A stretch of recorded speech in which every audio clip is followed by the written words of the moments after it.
குரல்கள் இயங்கி கொண்டிருக்கிறது.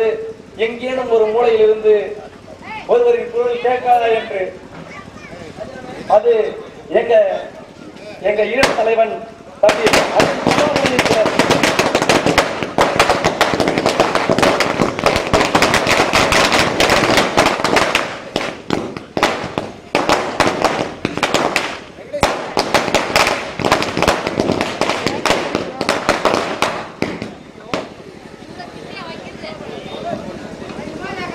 எங்கேனும் ஒரு மூலையில் இருந்து ஒலிக்காதா எங்கள் அண்ணன் பிரபாகரனின் குரல் என்று இயங்கிக் கொண்டிருக்கிறது. அப்படி இயங்கிக் கொண்டிருக்கின்ற